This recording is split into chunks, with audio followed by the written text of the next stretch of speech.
మృగశిర 3-4 పాదాలు, ఆర్ద్ర పునర్వసు 1-2-3 పాదాలు. ఈ రాశి వారికి ఆదాయం 14, వ్యయం 2, రాజపూజ్యం 4, అవమానం 3. ఈ సంవత్సరం ఏడాది పొడుగునా కూడాను ఈ రాశివారు చాలా జాగరూకత వహిస్తూ ఆచితూచి ముందడుగు వేయటం చాలా మంచిది. లాభదాయకమైనటువంటి ఫలితాల కోసం పరమేశ్వరుణ్ణి ప్రతినిత్యం కూడాను ఓం నమః శివాయ అనే పంచాక్షరి మంత్రాన్ని జపించాల్సి ఉంటుంది. తప్పనిసరిగా షష్ఠీ తిథి నాడు సుబ్రహ్మణ్య స్వామి ఆరాధన చేసుకోవటం మాత్రం ఈ రాశి వాళ్ళు మర్చిపోకూడదు. ప్రారంభించిన ప్రతిభని విజయవంతం అవటానికి ఇవి సహకరిస్తాయి. మీ ప్రతిభకు ప్రజలు కూడా మెచ్చుకుంటారు. ఆర్థికంగా బాగా సంపాదించడానికి అవకాశాలు కూడా వస్తాయి. సంపాదించిన ధనాన్ని మీరు ఇష్టం వచ్చినట్టు మాత్రం ఖర్చు చేయకూడదు.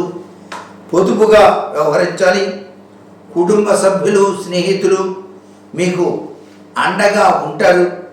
వారి యొక్క సలహాలు కూడా మీ జీవితంలో మంచి మార్పును తీసుకొస్తాయి. మీరు అనేక కొత్త విషయాల్ని నేర్చుకోవాలనే తాపత్రయం ఉంటుంది. వాటిని ఆచరణలో పెడితే విజయం మీదే అవుతుంది.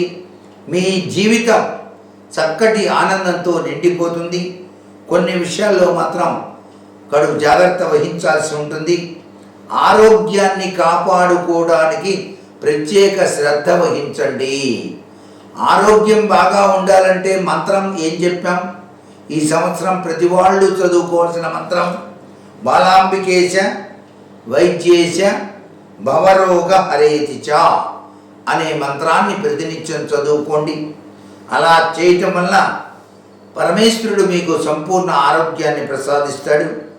రైతన్నలు 1-2 సార్లు ఆలోచన చేస్తూ ముందడుగు వేస్తే విజయసిద్ధిని పొందడానికి ఆస్కారం ఉంటుంది.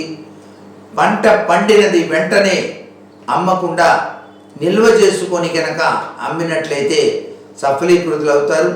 కళారంగంలో ఉన్నటువంటి వారికి అద్వితీయమైనటువంటి అవకాశాలు రావడానికి ఆస్కారం అత్యధికంగా ఉంది. ఈ మిథున రాశి వారు మాత్రం ఈశ్వర ఆరాధన, శని శ్లోకం తప్పనిసరిగా చదువుకోవాలి.